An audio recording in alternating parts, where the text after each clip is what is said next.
السلام علیکم، امید ہے کہ آپ سب خیریت سے ہوں گے۔ کل شام سے لے کے آج صبح تک نہ جانے کتنے دوستوں کے فیس بک پر میسیجز آئے اور واٹس ایپ گروپس میں بار بار میسیج بھیجے گئے کہ آج کی جو یہ تاریخ ہے یہ بڑی یادگار ہے، اور آج کا دن جو کہ 10 اکتوبر سال 2020 ہے، جب ہم اس کو لکھتے ہیں تو یہ لکھنے میں 10-10-20-20 بنتا ہے، یا یوں کہہ لیجئے کہ ہندسوں کی ترتیب میں 1-0-1-0 2-0 اور 2-0، اور لکھنے میں چونکہ یہ بڑا منفرد لگتا ہے تو اس لیے سب کو لگا کہ آج کا دن بہت یادگار ہے۔ بلکہ اس کے ساتھ خاص طور پہ یہ جملہ سب بھیجنے والوں نے لکھا کہ جناب یہ تاریخ آج کے بعد کبھی واپس نہیں آئے گی۔ چلے مان لیتے ہیں آپ صحیح کہہ رہے ہوں گے، لیکن ذرا ایک دھیان دیجئے کہ سال کے جتنے دن آپ کے اور میرے لیے بہت اہم ہوتے ہیں، اس میں آپ کا پیدائش کا دن بھی ہو سکتا ہے، سال کا آخری دن بھی ہو سکتا ہے، سال کا پہلا دن بھی ہو سکتا ہے۔ ہم عام طور پہ ان کو سمجھتے ہیں کہ یہ بڑے خاص ہیں اور ان کو خاص اہمیت دینی چاہیے،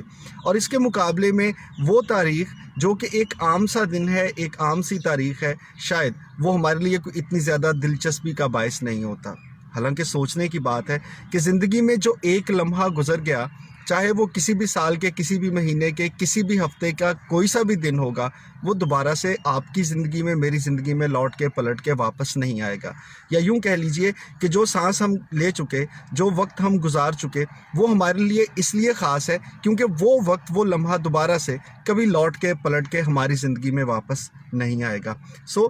کہنے کی حد تک، سننے کی حد تک، یا دوسروں کے ساتھ اس پیغام کو شیئر کرنے کی حد تک تو یہ بات ٹھیک ہے کہ آج کی تاریخ 10 اکتوبر سال 2020 یہ دوبارہ سے کبھی نہیں آئے گی واپس، اور یہ بڑی منفرد ہے۔ لیکن یہ بھی یاد رکھیں کہ جتنے بھی وقت کے گزرتے ہوئے لمحے ہیں، یہ لمحے کبھی بھی واپس نہیں آتے، اور بذات خود ہر لمحہ جو ہے وہ ہمارے لیے ایک یادگار حیثیت رکھتا ہے، اگر ہم سوچیں، اگر ہم سمجھیں۔ ویسے کسی نے کہا تھا کہ زندگی کے سب لمحے یادگار ہوتے ہیں، لوٹ کر نہیں آتے، ایک بار ہوتے ہیں۔